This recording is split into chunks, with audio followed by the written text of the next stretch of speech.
अनि प्रकाश भुजेलले ठाउँ पठाउन 10,000 सुन्नु न म त मैले पनि युट्युबमा हेरेर मेरो आमा बिरामी हुनुहुन्थ्यो जहाँ लगे हस्पिटल पनि सन्चो नहुने जहाँ लगे पनि सन्चो नहुने मेरो माइतको आमा गुल्मीमा बस्नुहुन्थ्यो कि अनि मैले हेर्न त फ्याटेफुट हेरिरहेको थिएँ तर मेरो अङ्कलले मलाई बेसी जोड गरेर कति निको भएको सन्चो भएको देखाएको छ एकचोटि लास्टमा त्यहाँ लैजाऊ न नानी भन्नुभयो अनि फ्रीमा औषधि गर्ने के भन्नुभयो हामीले लोकेसन पत्ता लाएर उहाँलाई ट्याक्सी गरेर गयौँ होइन गइसकेपछि उहाँले पहिला त फुक्नु नि रहेछ त्यहाँ त्यो उहाँ आउनु भएन उहाँ 2-3 बजे पछाडि मात्रै आउनुभयो हामी दिनैभरि कुरिम भोकभोकै त्यहाँ खाजा गरेर चाहिँ त्यहाँ खाजा खाएर दिनभरि कुरिम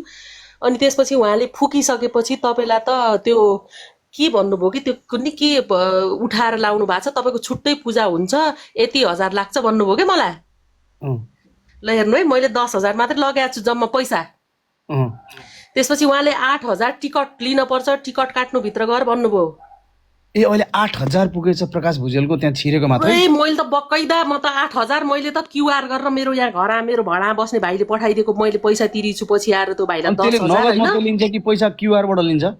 क्युआर भित्र गएर टिकट लिने अनि क्याश दिने क्याश दिने त्यो हरामी छ के त्यो थाहा छैन मलाई क्युआर चाहिँ मलाई मेरो भाडा बस्ने भाइले मलाई पैसा नपुगेर मलाई पठाइदियो कि मेरो बहिनीको खातामा उले क्युआर गरेर मैले क्याश दिएँ हैन त्यसपछि मेरो आमालाई मैले त्यहाँबाट 10 बजे राति ट्याक्सी गरेर आइम त्यसपछि 2-3 पटक आउनु भन्यो आमालाई 19 केही भएन कि त्यो सन्चो उनी निको उनी केही भएन त्यसपछि मैले 15 दिन पछाडि फेरि आउनु भनेपछि तपाईलाई अब अलिकति कम हुँदै जान्छ कम हुँदै आज हेरौँ हुँदैन भोलि हेरौँ हुँदैन 15 दिन यहाँ बस्यो फेरि 1 हप्ता पछि बोलायो के मलाई फोन गरेर बोलाउँछ आफैले हजुर प्रकाशले फोन गरेर बोलाउँछ फोन गर्छ उनीहरूले नम्बर राखेर उनीहरूको स्टाफले फोन गर्छ त्यहाँ छ के 2-3टा केटा अनि उनीहरूले त बक्कैदा पैसाले टिकट क्याश टु क्याश कारोबार गर्छ किनभने म त परेको मान्छे के म त गएर अनि भन्न त मलाई त्यहाँ टोलको मान्छेले अनि त्यहाँबाट म डिपार्टमेन्टमा मेरो सानो छोरी थिए बहिनीको म डिपार्टमेन्टमा गएँ कि माथि त्यहाँ त्यो त्यसको घरदेखि माथि डिपार्टमेन्ट छ अनि त्यहाँ जाँदा तपाईँ को मार्फत आउनुभयो दिदी यो त ढुङ्गी हो यस्ताको कुरा सुनेर पनि तपाईँ आउनुहुन्छ भने आइ त हाले बहिनी बेलुकाको यति 1000 को पूजा छ त्यो पूजा सकेर जाने भनेर के गर्दो रहेछ भने भाइ नाङ्लो भोरी के सामान हाल्दो रहेछ होइन अनि नाङ्लोमा सामान हालिसकेपछि त्यो सामान लिएर त्यो पुरै पूजा सकाएपछि त्यो जसको पूजा सकायो त्यो त लएर खोलामा फाल्न पर्ने हो नि त तर फेरि बाहिर त्यो बाइक राख्ने ठाउँ छ त्यहाँ लिएर राख्दो रहेछ कि नाङ्लैसित खात लाएर अनि त्यहाँबाट मान्छे गएपछि त्यो फेरि नाङ्ला उठाउने राख्ने अनि त्यहाँबाट अर्कोलाई पूजा गर्ने फेरि त्यही 10,000 बेच्ने फेरि त्यही नाङ्लामा अरूको पूजा हुन्छ कि यति मान्छे जाने यहाँ 2 जना हाम्रो वनस्थलीबाट परे जाँदा त्यहाँ भेट्यो अनि त्यो आमा बोल्नै नसक्ने बाहिर दौडे गर्ने अनि उहाँ कता हामीले नि कता लरे यसरी देखेर आएको भनेर भन्यो अनि पछि फेरि मलाई 10 दिन पछि बोलाएको थियो म चाहिँ गइन किनभने निको नभएपछि यो चाहिँ ऊ नै धुत्दै रहेछ भनेर अनि के भएको थियो भन्नु तपाईको मम्मीलाई के भएको थियो मेरो मम्मीलाई त त्यो टाउकै दुख्ने जतिखेर पनि टाउकै दुख्ने जिउहरू पुरै त्यो हुने के सिल्का हान्ने त्यस्तो हुने आखिर नसाको रहेछ हेर्नु न पछि बुटलमा नसा यहाँ पनि हस्पिटल कुनै पनि खाली गरिन मैले ग्रिन सिटी कहिले कता अलिकति एक्सिडेन्ट हुनु भएको थियो इन्डियामा दाइ छँदा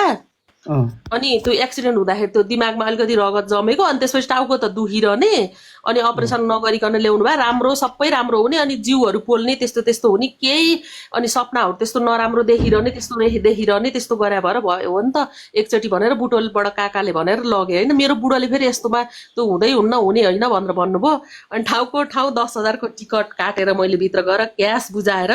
अनि आउने बेलामा बेलुका भाडा नभएर मैले त्यो भाइलाई त्यही त मेरो घरमा बस्ने भाइलाई 10,000 मैले 10,000 लगाएको थिएँ अब त्यहाँ 10 चाहिन्छ भनेपछि त मेरो 10 त त्यहाँ खाजा खानी अझै फेरि भाइ त्यहाँ त त्यो 10 त मैले क्यास बुझाएँ कि यतापट्टि त्यो फुक्ने हुन्छन् नि फुक्ने माने 500,000 त्यसरी राख्न पर्ने त्यहाँ छुट्टा के त्यहाँ चामलले हानेर फुक्दो रहेछ कि सुरुमा त्यसपछि बल्ल चामलले हानेर फुकेपछि तपाईँको आमालाई यो बाहा तपाईँले यति 1000 को टिकट काट्नु यसरी पूजा हुन्छ बेलुका यति बजेपछि भनेर भन्ने